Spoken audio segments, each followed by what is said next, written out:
Have you ever wondered why, no matter how much wisdom humanity collects, our societies still seem to fall into the same traps of corruption, ignorance, and self-destruction? Why is it that the loudest, most reckless, and sometimes the most foolish voices often end up steering entire nations, while the quiet thinkers are dismissed as irrelevant? This isn't just a political question. It's a deeply personal one because, whether we realize it or not, each of us contributes to this pattern. And if you're honest with yourself, maybe you've felt it. The fear that despite your intelligence, your reflection, your best efforts, you are still being quietly outmaneuvered by forces that seem, on the surface, less intelligent, but far more powerful. The German theologian Dietrich Bonhoeffer once proposed a theory of stupidity more terrifying than evil itself. He argued that stupidity is not a lack of intelligence, but a moral failing, a surrender of responsibility.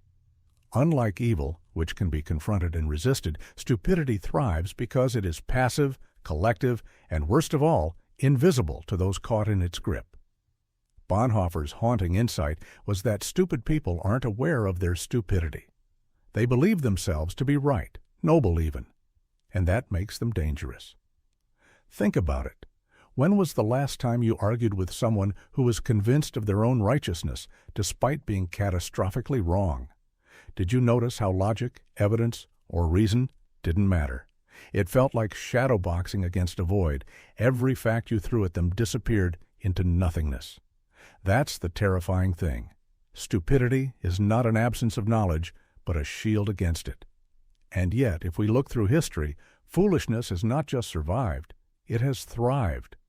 Plato warned us about this in the Republic. Democracy, he argued, inevitably collapses into tyranny. Why?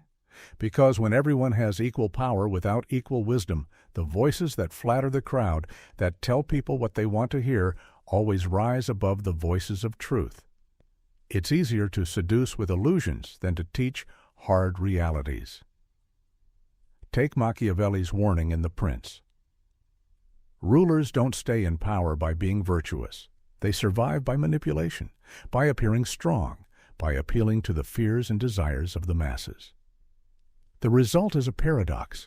We reward leaders who exploit our weaknesses, not those who challenge us to be better. And still, the deepest cut is this. It isn't just them, it's us. Every single one of us carries within us the seed of stupidity. Every time we share a headline without reading the article, every time we retreat into echo chambers, every time we let someone else tell us what to think instead of struggling with the complexity of truth, we are feeding the very force that shapes our world in the image of ignorance. Nietzsche knew this. He despised what he called the herd mentality, the comfort of belonging over the burden of thinking. He saw that most people would rather cling to comforting lies than endure the loneliness of truth.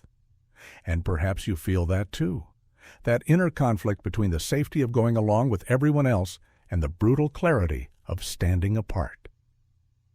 Imagine for a moment a crowded theater. A fire breaks out silently backstage. One person notices, but instead of shouting, they whisper to their neighbor. That neighbor laughs it off. Soon, smoke begins to seep into the seats. People cough, frown, but shrug. By the time the flames are visible, panic has already spread. And here's the tragic irony. Even if 1,000 warnings were ignored, when the stampede begins, the same people who doubted, who mocked, who refused to see, will be the ones to trample others in their desperate flight. This is how civilizations fall. Not in one dramatic explosion, but in a series of ignored warnings, comfortable lies, and blind obedience. Bonhoeffer called it stupidity. Nietzsche called it herd mentality. Plato called it the corruption of democracy. Machiavelli simply accepted it as reality. And here we are, centuries later, still caught in the same fire. But here's the twist. The uncomfortable truth most people don't want to face: stupidity is not out there. It is in you. It is in me. It is the voice that says, I already know enough. It is the pride that whispers, I am too smart to be fooled. It is the arrogance of believing you are immune to manipulation. That's why the Dunning-Kruger effect feels so devastating. because it reveals how our confidence often peaks when our competence is at its lowest. So ask yourself, when was the last time you mistook your certainty for truth? When did you scroll past something you didn't understand, dismissing it as irrelevant, when in fact it was challenging the very foundation of your beliefs? When did you choose silence instead of confrontation because speaking up would make you unpopular? The true danger of stupidity is not ignorance, it's cowardice. It is the choice to surrender our responsibility to think, to question, to doubt ourselves. And when enough people surrender, stupidity becomes systemic. It builds leaders who mirror it, institutions that protect it, and cultures that celebrate it. But here's the paradox. If stupidity is contagious, so is courage. Every great movement in history began not with the many, but with the few. The few who refused to go along, the few who broke the spell of the herd. Socrates drank poison rather than surrender truth. Bonhoeffer was executed for resisting fascism. Nietzsche went mad for daring to challenge the foundations of morality. Their lives are warnings, but they are also beacons.